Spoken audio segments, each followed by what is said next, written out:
যেটা পারে না পারেন কে? কেউ যেটা দেখে না দেখেন কে? কেউ যেটা শোনে না শোনেন কে?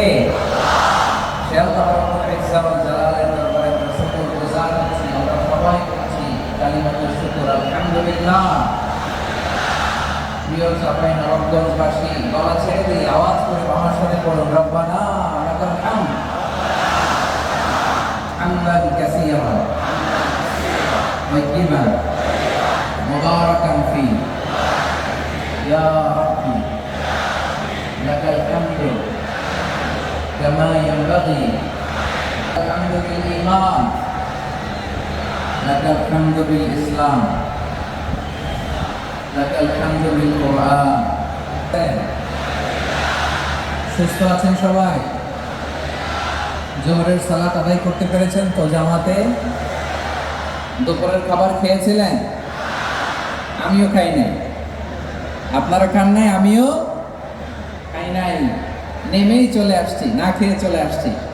শুনলাম যে লাখো লাখো ইসলাম প্রিয়, কোরআন প্রিয় তৌহিদি জনতা আজকে এখানে একত্রিত হয়েছে।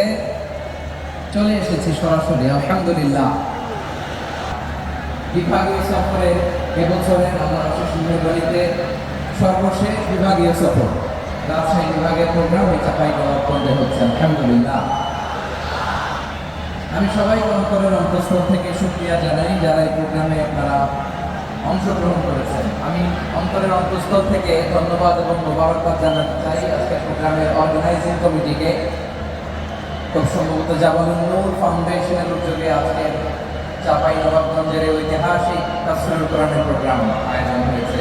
দীর্ঘ অনেক দিন অনেক কষ্ট করে, অনেক প্ল্যান করে, প্রোগ্রাম করে পুরো জেলা শহর বিভাগীয় শহরের সব ক্যাপাসিটিকে একসাথে করে ওনারা আজকের এই চমৎকার কোরআনের বাগানকে সাজিয়েছেন। আমি অন্তরের অন্তঃস্থল থেকে এই জাবালুন নূর ফাউন্ডেশনকে ধন্যবাদ দিতে চাই। আজকের প্রোগ্রামে উপস্থিত আছেন চাঁপাইনবাবগঞ্জ জেলা সম্মানিত ব্যবসায়ীবৃন্দ, চাকরিজীবীবৃন্দ, সমাজ সেবকবৃন্দ,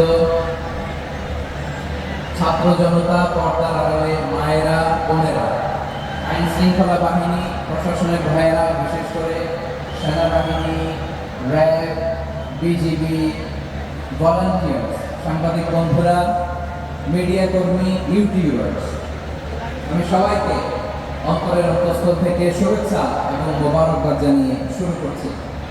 আমি ধন্যবাদ দিতে চাই আজকের প্রোগ্রামের সম্মানিত সভাপতি মহোদয়, প্রধান অতিথি মহোদয়, বিশেষ অতিথি মহোদয় বৃন্দদেরকে যারা আজকের প্রোগ্রামে উপস্থিত হয়ে প্রোগ্রামের সৌন্দর্যকে তারা বাড়িয়েছেন, অলঙ্কৃত করেছেন আলহামদুলিল্লাহ। আমি সবাইকে শুকরিয়া, মোবারকবাদ এবং ধন্যবাদ জানিয়ে শুরু করছি। প্রিয় ভাইরা, আমরা নতুন একটি বাংলাদেশ পেয়েছি আলহামদুলিল্লাহ, নতুন ভোরের বাংলাদেশ। এখন আমাদেরকে ঐক্যবদ্ধ থাকতে হবে, বিচ্ছিন্ন থাকতে হবে না, ঠিক কিনা? আমি প্রায় বলি, যখন আমরা একা থাকি তখন আমরা ব্যক্তি, যখন আমরা সবাই মিলি তখন আমরা শক্তি।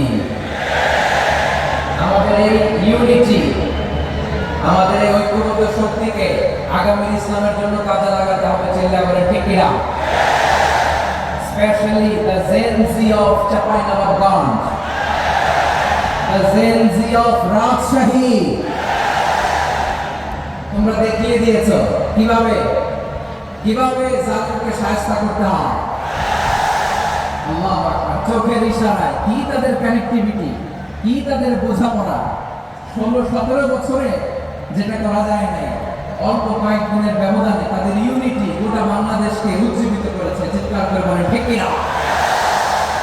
এই উচ্ছ্বাস, এই ইউনিটি, এই সম্প্রীতি আমাদেরকে বজায় রাখতে হবে। এই যে আমরা ইউনাইটেড, আমরা উচ্ছ্বসিত, আমরা একসাথে দেশ গড়ার কাজে ঐক্যবদ্ধ হতে চাই, এটা আবার অনেকের ভালো লাগে না, ঠিক কিনা বলেন?